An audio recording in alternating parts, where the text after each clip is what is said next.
Hi guys and welcome to another episode of Me, Myself and I. This is the series where you lot get to know a little bit more about me and we just play a random match. It's a 20-minute live com. So if you don't want to watch the match, guys, put it on in the background and just listen to it, because none of it's going to feature like me talking about the gameplay unless I get completely battered or anything else like that. Also, if you want any Ultimate Team coins, go and check out FIFAcoinstash.com. Their link can be found down below in the description. So, today, after last week, we talked about Natalie. The week before that, we talked about my family. And the first week, I generally cannot remember what we talked about. So this week, I'm going to be talking about my YouTube a little bit more in depth, like where I came from, how I started, how I got, how many subs I've got, and things like that, and how some people think it's not hard, but how I think it's hard in some places. So let's get on with that. This guy's got a full Brazil team as well. I am rocking my KSI killer team, which if you haven't seen the video, you probably have seen the video. It's a team which is just Serie A with informed Pogba, Balotelli and Ibarbo up front, and it's a very strong overpowered team which I love using. So let's start off with my career in YouTube and streaming as well, and like what Natalie thinks of it also. So when I was addicted to gaming, I worked at Stagecoach doing the late shift and stuff, so I'd come back, no one was in the house. Well, everyone was in the house but was in bed. So what I decided to do was start playing FIFA at late night, very unsociable hours. Initially I played clubs, which was 11 versus 11. I played for the clubs such as Paciphonics, Purple Dragons. If any of the clubs lot watched, they'll know who they are, and if I played for you lot or not. And it was fun, but then again, I couldn't meet times. Organising an 11-man team in such a short notice and keeping it all organised got very tedious, and I decided to go into Ultimate Team. But before I did that, I did a live stream. I did it for the fvpa.co.uk.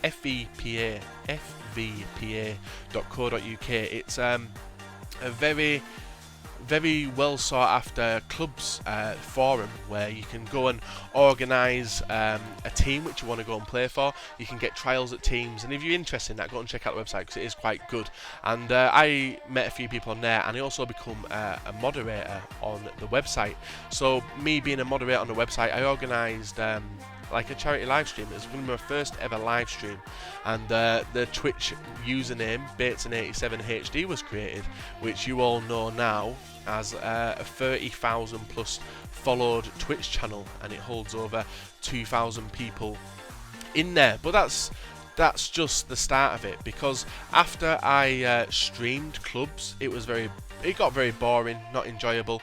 So I started streaming Ultimate Team, and I used to sit there on microphone. No, not on microphone, sorry. Just playing the game, talking in the chat via text, not having my microphone involved. Barzag has just been caught there. And just streaming me playing FIFA. Even though I had barely any viewers and stuff, that didn't deter me. I kept on going, and I streamed solidly every time I played FIFA, interacting with like a few members of the chat and things like that. But it was quite a small stream. Not everybody gets the instant success from streaming or YouTube. It's a very small percentage, I'd say, that happens to. But yeah, I worked hard for it. There was the likes of Gorskino, Eldridge. I think A9 Skills just stopped streaming, and maybe Nepenthez as well. They had just stopped streaming, as well as a few others. So there was like me, Eldridge and Gorskino, and I streamed a lot. But with YouTube and the Twitch scene, you need to jump on what's hot. So what I noticed was that I couldn't compete with the big streamers. So what I did was I'd watch them stream, and then I would keep an eye out for when they were going to stop streaming. When they stopped streaming, obviously I would start streaming and build up my following that way and getting my viewers in that way. And a lot of people enjoyed it. And I started doing like little small giveaways for a little crappy inform on FIFA 13, I think it was. I started doing that. And all the people in the stream used to love it. And Balotelli has just gonna do him chip there. What a goal. That was a very nice goal. And I just like built my stream up that way by chilling, playing FIFA, having a bit of fun. And there was one day when Nep because this was the first time I knew Nep. He was a massive YouTuber in my eyes. I didn't even do YouTube at this point, and he tweeted out my stream, so obviously I had to plug my mic in and start talking to people. It was very cringy as well, because I'd never talked to a mic before like that.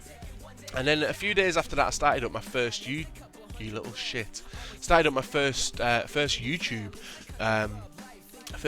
video, which was was it You Pick I Play? You Pick I Play. It was a head-to-head seasons where someone in the stream would pick which team I was, and obviously I would go on and try and win the game of FIFA.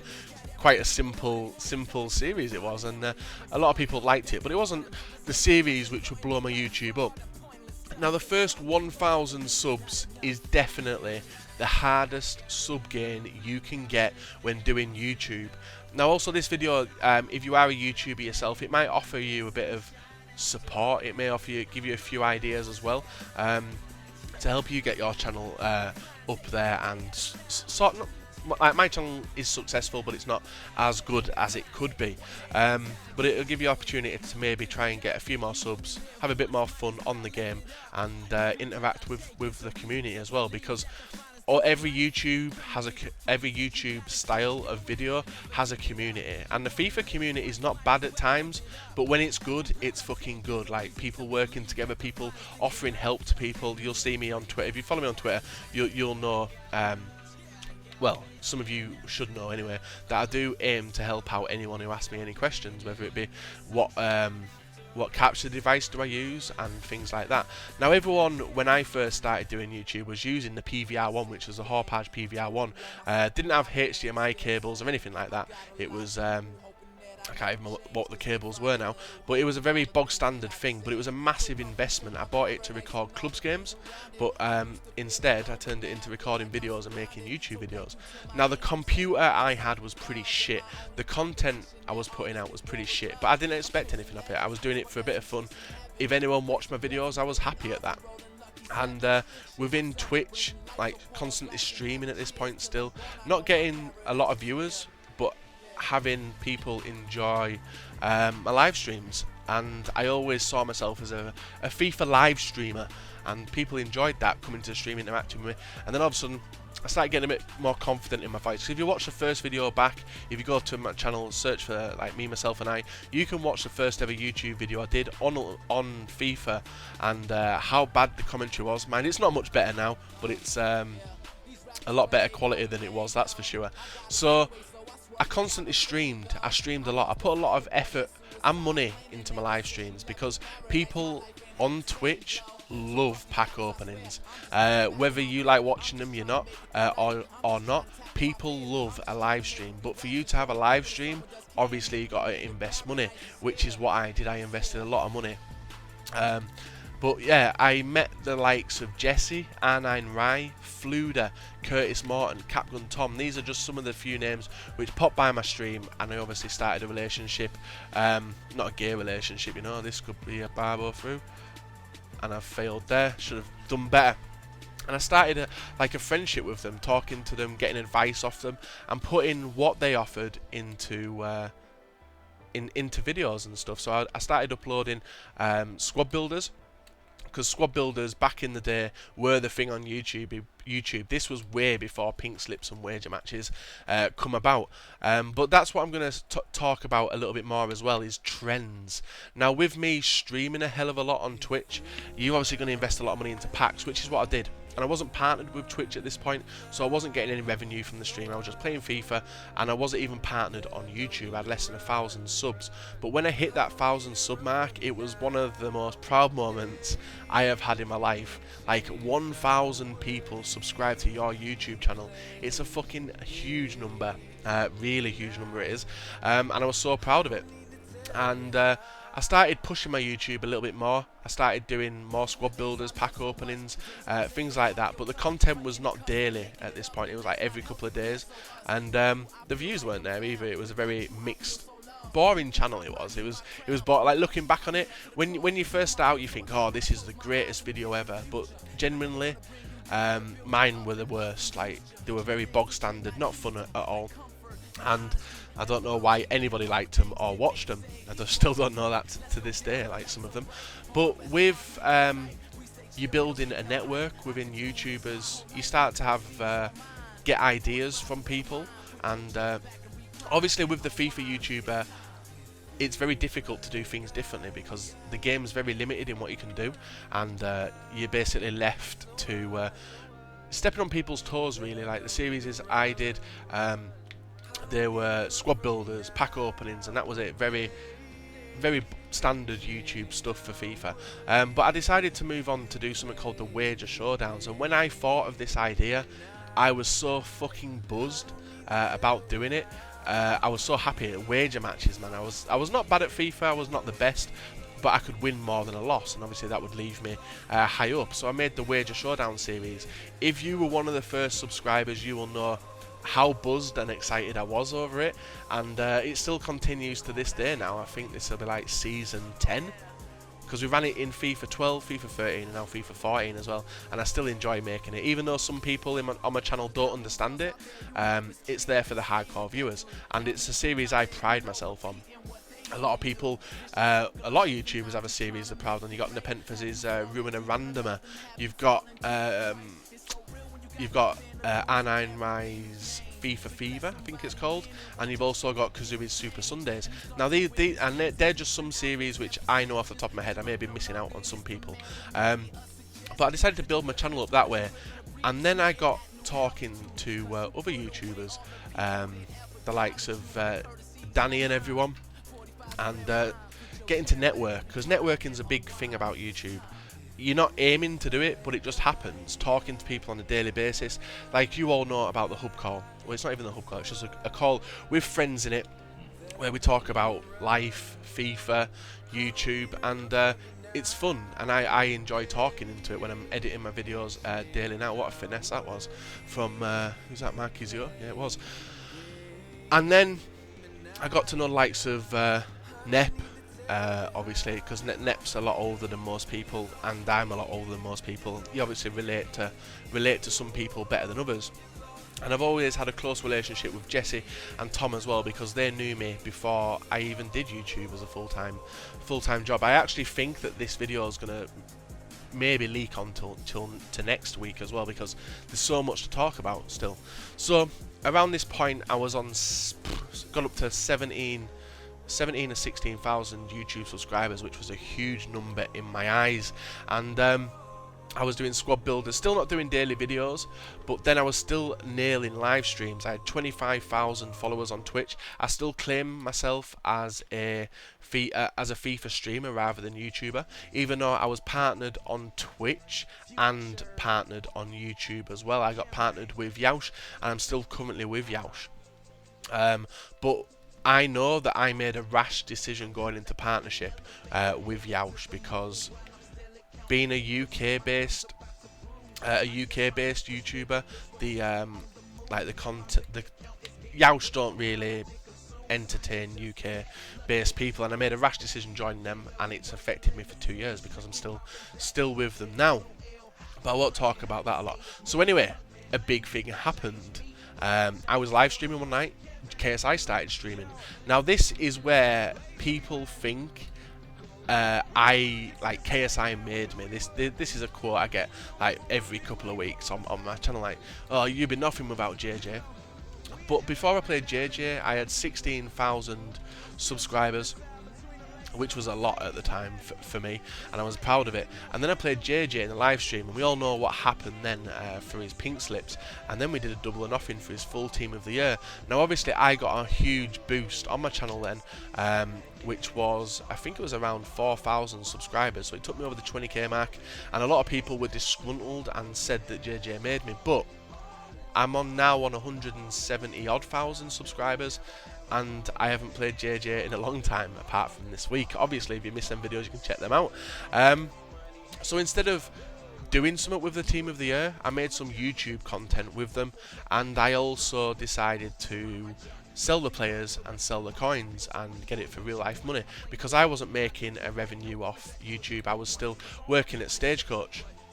So what I did was I sold the coins to a mate of mine in the region of £1,500. I had 15 million, sold it for 1,500, and I bought myself a custom computer.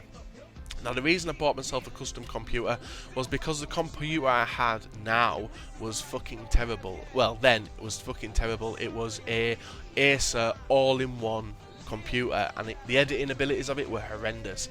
40 minutes to render a video, it just completely ripped me.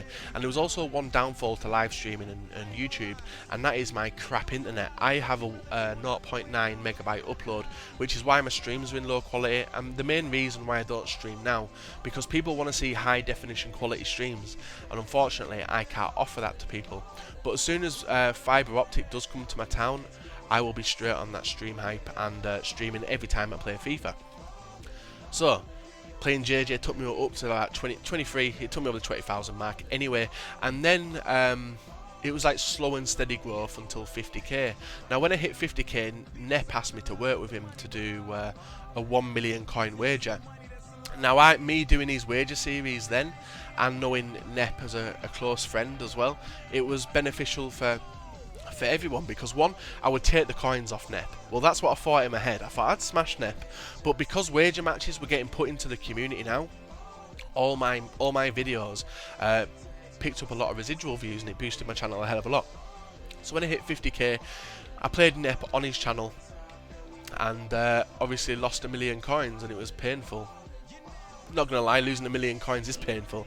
So that takes me to 50,000 subscribers, and then luck comes your way. A lot to do about being successful on YouTube is luck. And if you guys remember a certain player card called Joey Barton, the turquoise card, I was able to borrow him and use him on my channel off somebody I knew, and that gave me a little bit of a boost as well. But that wasn't the end of my luck. One night I was in a Skype call with Nep, and it was the same night I was first introduced to Skills as well, so I was talking to Skills for the first time, and then all of a sudden a turquoise 95 rated Gareth Bale hit the market. Now this was a massive thing, and it was a lot of money. It was on bid, and I know that there was 2 people bidding on it. One of them was me, and one of them was R9 Rye. Now Danny said he would go up to a certain figure, but I said to him, if he let me buy the card, I would obviously lend him to him, which I did, and I managed to get hold of a 95 Bale card. Now this exploded my channel. The video views on that were ridiculous. Not only were they ridiculous, but it got a lot of subscribers. This took me up to about 75k, which is fucking nuts. The community loves something very rare, and a 95 Bale card was obviously going to be huge video wise, and also people coming to your channel and checking you out, and a lot of people did stay and hang around. But this channel would be nowhere without you guys anyway, so I need to obviously say thank you for subscribing and watching my videos on a daily basis, as I wouldn't be able to do this. But I was still doing YouTube 1 video a day. Now this was a decision which got put in my head, and I am actually going to carry this into another video, because obviously there's still a lot more to talk about. I'm on 170,000 subscribers, and we're talking about when I hit 75k with the player cards and stuff like that. And also I'm still working at Stagecoach. Jack's been born at this point, and I've just been introduced to AA9 skills. So I still live streamed a little bit as well, but I got a lot of stick. Like, the Twitch community, in my opinion now, is a lot of people just are there for giveaways, and that's all you see in the chat, and they become quite disheartened with the way Twitch was, and I stopped streaming as often as I could, mainly down to the internet, the computer, content, and FIFA dies off come the end of the year as well.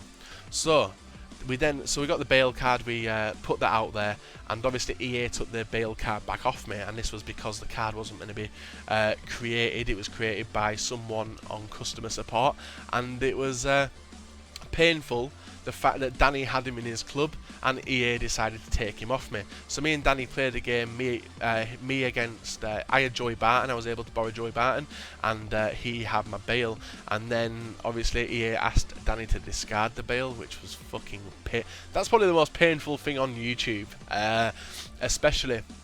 But also I'm going to go back to Team of the Year as well. Now when Team of the Year come round, packs come out.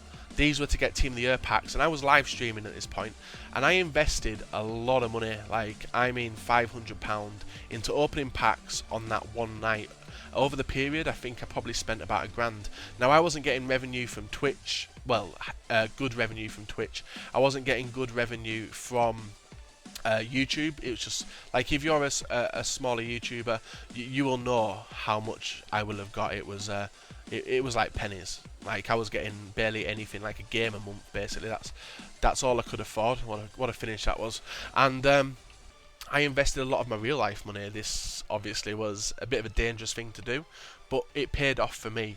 Now, I wouldn't recommend you guys investing money that you don't have. I took a really stupid risk. The risk was I was taking money away from my family.